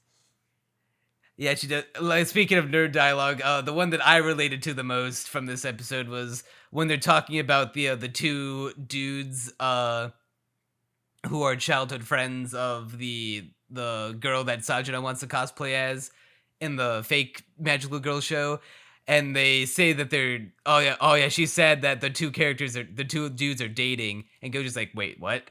And then Kitagawa and Sajuna are like, I mean, it's not written anywhere officially, but you totally get it when you see it, you know? And I'm like, Steven Universe and Amphibia fans, this is like, that's just us when we see Lapidat and Sasha and Arcee. That's just the Lapidat and Sasha and Arcee gangs rising up. Yeah, I also really liked that line too. Like it's just one more bit of evidence to show that how much that this show and by extension this manga is like deep within the throes of anime pop culture, and like that kind of mindset, that fandom mindset.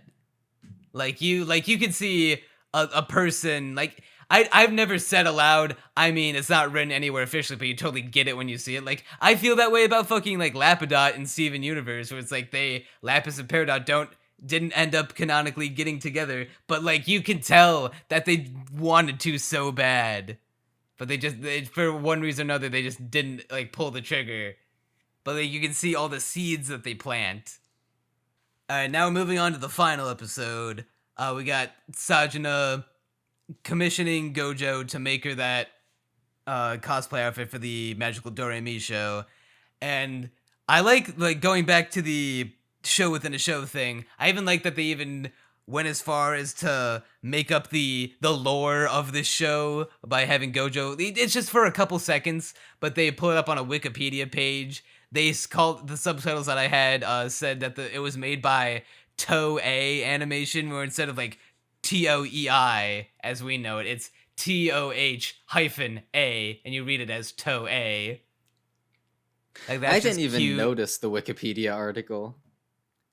Yeah, and they make a note to point out that this fake anime ran for 2 years in between like 2006 and 2008, and every time we see it on the on like a TV screen, like when Kitagawa and Gojo are watching it, I appreciate the standard definition. I also appreciate how, despite it being in standard def, they didn't do the stupid thing and like de-res it, because it always looks bad to me when they de-res a show. It's the thing that happened in Megalobox, and which is why I think Megalobox doesn't look as great as people make it out to be.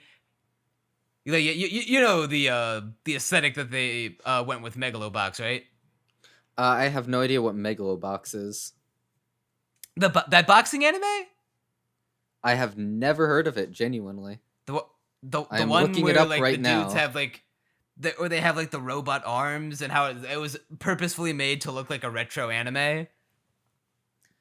I'm looking at the Mal. Surely page you've seen right like now. clips or shit, like clips or stills of the characters at least. Probably at some point, but I don't remember it. Like, I'm looking at the Mal page, and I just don't. Yeah, I don't remember anything about this, like ever seeing clips of it or anything. Well, what they did with it is that in order to make it feel like a retro anime, they just rendered and exported I'm sure it's a lot more technical than that. I'm just using fucking like Premiere speak, Adobe Premiere talk, but instead of it being like the normal HD resolution that we're used to, it's like you know how in Microsoft Paint, if you put an image in Paint and then like scale it down and then scale it back up, it fucks with the resolution. Yeah. They did that, but for like the show. So it looks like a lower resolution, but without actually it being that resolution, which I think it was a misguided attempt to emulate retro anime aesthetic. All you've done is take what would have been a much better looking show and put it through like a garbage filter to make it a little less pleasant to the eyes. Whereas they didn't do that in Dress Up Darling for this fake anime. They kept the standard definition aspect ratio with the black bars on the side, which you have to for what they're trying to go for. But the anime is still like what we perceive it to be in HD, which is good for us, for the audience. That way we don't have to we didn't. It's nice to acknowledge the past, but you don't have to emulate the shortcomings of the past. Like, there's a reason why we don't have video game controllers with only one joystick and one button like the Atari 2600. We evolve. Something I appreciated about this episode was just how much of the time is spent like watching the actual fake anime, but at the same time it's also somehow never boring. Like, it's a very slow scene. It really is, but I just found myself continually astonished by how not bored I was, and that how this show could make slow pacing actually very relaxing and easy to sit through, and genuinely, like, you know, I had a smile on my face like the entire scene.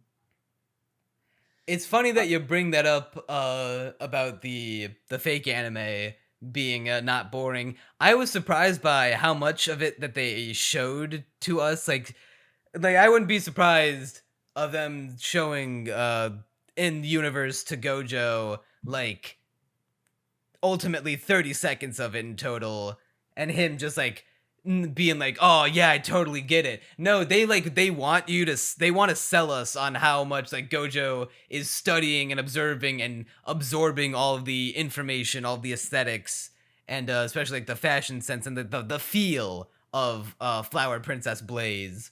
So that way, by showing those long clips of it to us, the audience, while he's watching it, it does double duty by allowing him to absorb its like the feel of it, and also allowing us to absorb the kind of feel of it. Like, I don't think it's a coincidence that they, of all the magical girl aesthetics to rip on, they specifically chose like I said, it's like explicitly magical Doremi with its like big round eyes and tiny bodies, and the way that they like sell it to us, like, it's also impressive just like the level of detail. Like, obviously it doesn't look nearly as good as the show, My Dress Up Darling show proper itself, but it doesn't look bad. Like, they didn't cheap out on making it look acceptable from the time period that it came out with. Yeah, the like anime within an anime. I was thinking it like as I was watching the show, like, it looks surprisingly decent. Like I could watch a show in that style. Now, obviously, once again, it doesn't look as good as the show proper, but it's still like a fine looking show. And I mean, it kind of has to be if they're gonna make us sit down and watch so much of this show within a show uninterrupted. And what you were saying about like Gojo and like his work towards like making sure that the cosplay is perfect and perfectly captures like the spirit of like the show and the character and all this research he does. That's probably one of the most enjoyable aspects, or I guess not enjoyable, but more like charming aspects of his character. He's got a in strong these work last ethic. yeah, his strong work ethic especially is really, really charming at times. Like specifically with like how much work he puts into the cosplay and like, I forgot her name. Sajuna? The one character I don't like very much. I only remembered her name because I Sajuna. had the Annie list. Sajuna? Yeah. Sajuna. Yep, Yeah. Sajuna. Just pulled up the Annie list. I said it like twice. Yeah. But like she was talking about like, what are your sketches always this detailed? Do you always watch the entire source material for your cosplays? And he was like, yeah. And she's like genuinely impressed by that. Gojo's a Chad. Yeah, he'll sit down and watch all fucking 126 episodes of a show just to get the details down pat for one episode, which he could honestly have done in like fucking, what, 10 episodes at most? Just to get as many, that's enough to get like every possible conceivable angle that he needed for reference images to make the prototype of the outfit for his sketches. Well, This to be motherfucker's fair, dedicated. Gojo seems to like the show too, so it probably isn't hard to watch all those episodes. Yeah, Kitagawa agrees. That's why she drops the line to him, like, "Yeah, man, it'll be fun to watch it. It's only 126 episodes." He's like, "Say what now?" That's what line you was fucking amazing. One Piece fans sound like. It's only Nah, bro, 126 episodes. How hard can it be? It's only 1,000 episodes, bro. I caught up to it. I watched from episode 1 in like the span of 3 months. All right, That's what you sound like. You sound fucking insane. The I Kitagawa can't cooking struggle to scene. find the time to watch like one episode of anime in a day. How do you watch fucking 1,000 in 3 months? You're not human. The Kitagawa cooking scene is god tier. Yeah, it's hot. It's god tier. Once again, Kitagawa can do no wrong. The scene where like it seems like you know she's actually cooking something decently, and then just smash cuts to her with the messed up omurice with the word Go, sorry man. written on it. That was absolutely hilarious. Something about like, okay, so the entire premise of the episode is that they're on a sort of quasi pseudo house date, unofficial house date, and Kitagawa like is blushing over that and thinks that's really cool, and they're all just chilling, relaxing this anime and having a good time. Something about it is just so easy to vibe with and like so pleasant to watch. Like episode 7 was probably the most viscerally pleasant and endearing episode of the entire show. Well, it's Probably because you not want the to put best. yourself in Gojo's shoes so badly because you Yes. do anything to have a fucking anime sit-at-home house date with watching fucking anime on the TV with your girlfriend. It's not fair, bro. Why can't it be me? God, the last time I watched anime with someone, it was Mirai Nikki, but Mirai Nikki makes me want to kill myself. So that wasn't. Oh, you didn't watch Mirai Nikki with your girlfriend, did you? No. It Okay, was good, with 'cause one of my that's- friends. That's how the relationship ends. Episode 4 is still probably the best episode of the show, but episode 7 was just the most fun and like cheery and pleasant episode of the entire show. It was probably the second best, honestly. It was very, very watchable and very, very easy to just sit down and be like, okay, this good.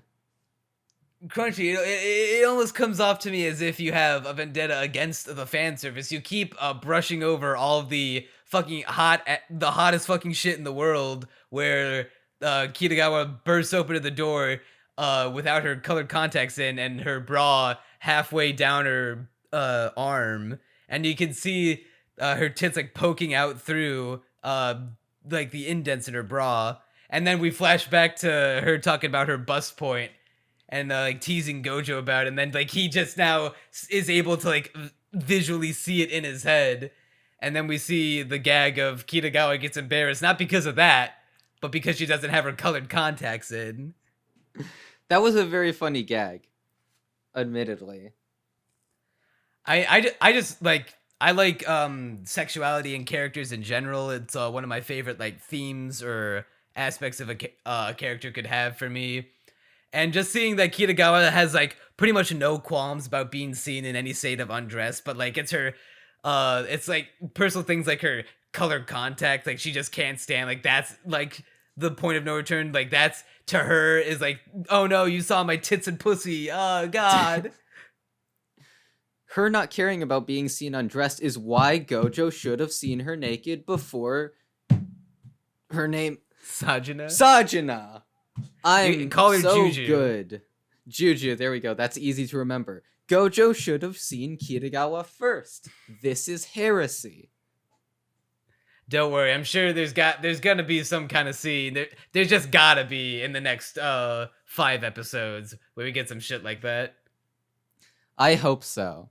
We need to even the score, and then Gojo needs to see Kitagawa naked 5 times more just to make up for the No, they just anger need to I feel fuck right now. Also, they just need to get it over with and fuck. Also, they also Cloverworks and Fukuda also put Kitagawa in an oversized hoodie to maintain the oversized clothing supremacy propaganda, which I salute. I honestly don't remember that. How am I forgetting that? I love oversized shirts. Hold on, I am busting out the piracy site, and I am checking on Kitagawa's oversized hoodie because I need to witness this.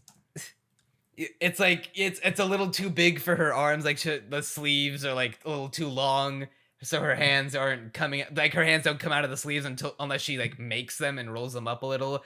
It's the hoodie like goes past her waist a little bit. She's only wearing the like short shorts. Every fucking outfit they put Kitagawa in, and I know this is a show about outfits and fashion and cosplay, and that just like benefits the point. But it cannot be understated how literally perfect Kitagawa, not only as a sexual icon, but also just a character, and from a character design perspective, is just the pinnacle. Yeah, there are a lot of outfits in this show, and they're all really cute. And I'm looking at Kitagawa in the oversized sleeve hoodie right now, and it's adorable, and I want to hug her in it. You know, maybe that's why... Maybe that's why I forget about all the fan service scenes, because all I need is her in an oversized shirt. I was curious. Were you surprised that she had colored contacts in, or like me, did you notice in the opening that she had brown eyes, like when she's sleeping and before she does her makeup? Honestly, I had like no reaction to it. I wasn't surprised, but I also hadn't noticed that in the OP.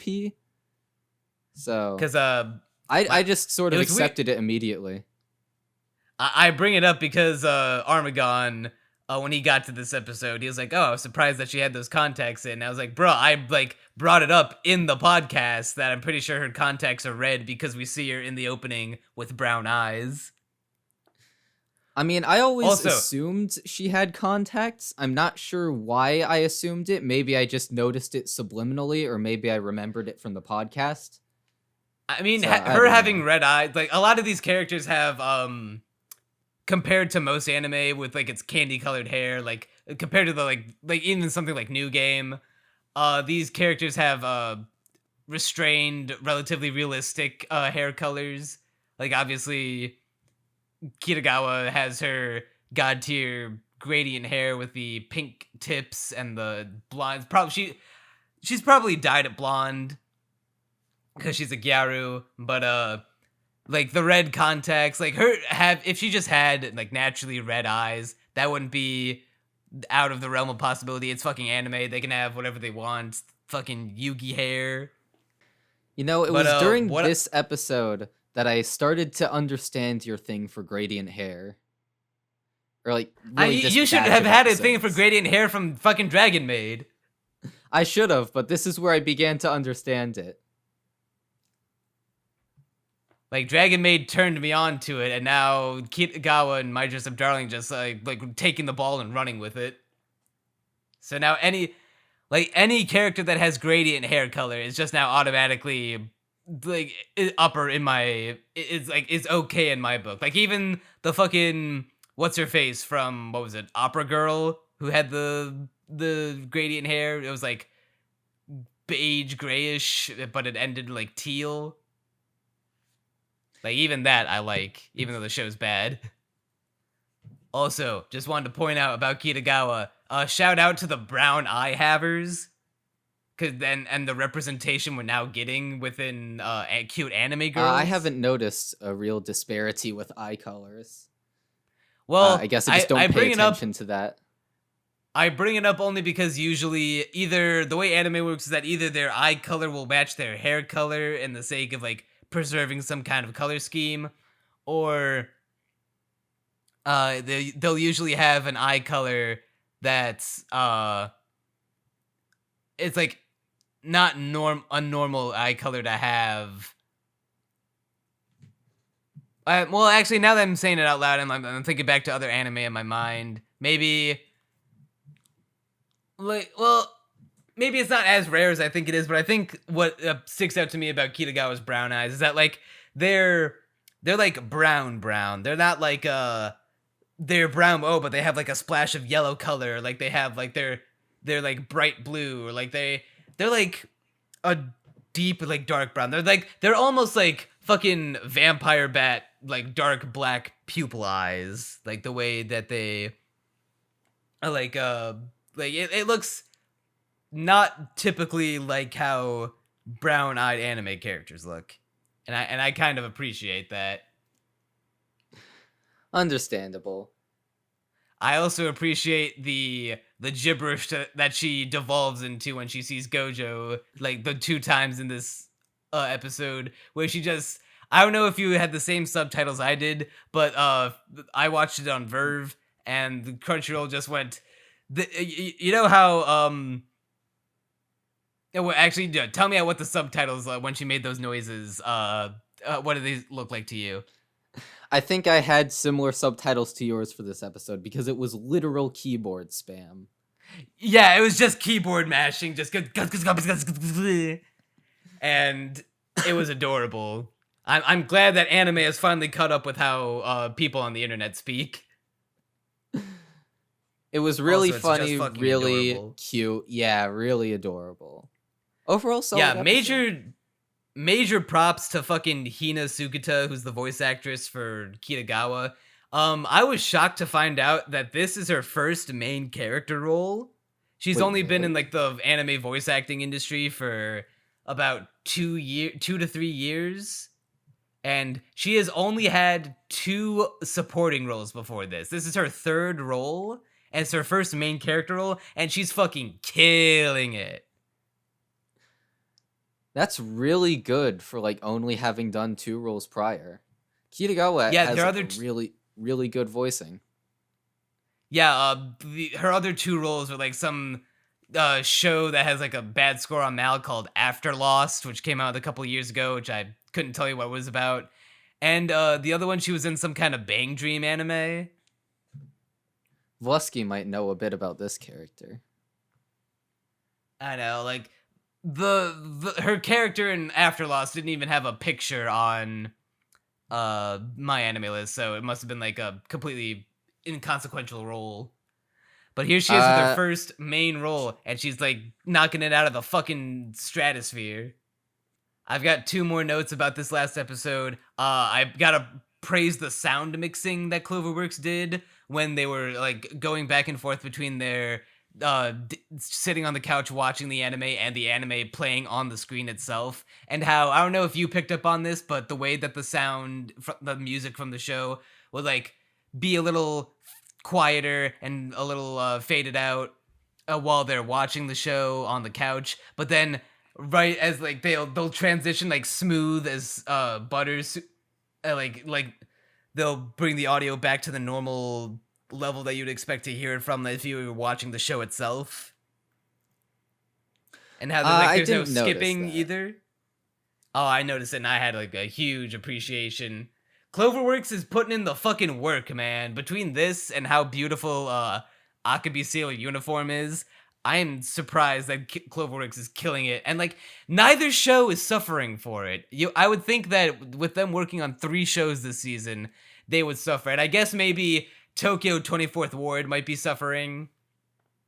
And maybe we could even be living in the bad timeline where Tokyo 24th Ward didn't exist, and it could have been had its resources put into Dress Up Darling and Akabe Sailor uniform in the good timeline, where we could have had an even better version of that show, of those shows.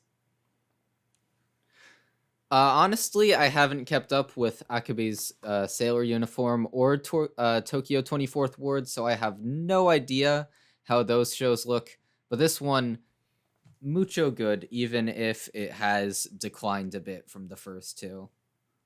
Akabe has maintained its quality, and I cannot tell you anything about Tokyo 24th Ward because you, myself, and the people we had on the podcast are the only people I've ever seen talk about that show. Understandable. The last note I have is that they introduced Sajina's little sister. Her name is Senju, right? Hold on, I need to bust out the Annie list again. Come on, yeah, you should know this. You confused your Shinju name at the start. I only confused it because I had the Annie list out. And the hee funny haha that they pull with her is that despite her being Sajina's younger sister and being in middle school, she's taller than Sajina and she's bustier than not only Sajina but fucking Admittedly, Kitagawa that joke was a bit predictable, but the one that I did laugh at was when Kitagawa was like, "How big are you?" And Gojo immediately thinks, "Oh, she's like comparing their tits," and then Shinju responds, "Oh, I'm 163 centimeters," and it's like, "Oh, she was just asking for her height." That was pretty funny.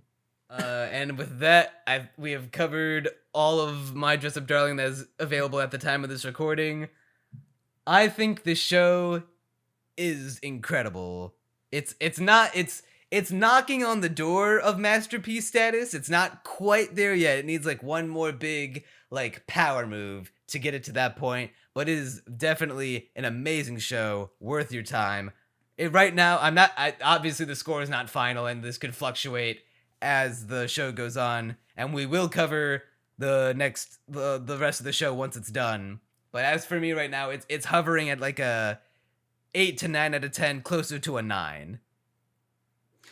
I will say that I'm a bit less positive on it than you, and that's mainly because the show can be a little inconsistent at times. Obviously, I mean, I've gone on and on at this point about episode 2. You know, episode 3 isn't quite, I think, as good as like the rest of the episodes. Episode 6 introduced Sajina, and I was a bit annoyed with her at first until Kitagawa just picked up the scene immediately and made it like, okay, I can watch this again. So it is at least a bit inconsistent at times, but overall, like, the whole manages to vastly outstrip the negative aspects. And I also really, like, no matter what is happening on screen, you can always rely on the 2 main characters to just be really solid. So even if you get, like, a boring scene like in episode 2, you can still be like, okay, well, the characters are good at least. So even, you know, I can't be completely bored because I'm at least a little invested. So I'd say the score for me is like very strong 7 to light 8, somewhere around there. Damn, the harsh criticism for what? That's not harsh. Well, I think it's show of the season. You'll need to watch the rest of Total Fantasy Knockout and get back to me on that if your opinion maintained or changed at all. You know, when we do the second part of this podcast, I will make an effort to also have finished Total Fantasy Knockout so that I can get back to you on that. so that we can determine once and for all which is the superior show. And once you're done with your current video project, you can make one on Total Fantasy Knockout. You'll probably be the only one. You could be the hero God. that show deserves. The video series is gonna take like ages. I think by the time I finally finish it, I will have no interest in covering Total Fantasy Knockout. Also, by the time you finish it, the second season, the third season, that show will be out. My only plan at this point is to get the first part out before season 2 begins airing. So it'll probably be a concurrently releasing with season 2 type thing. Maybe.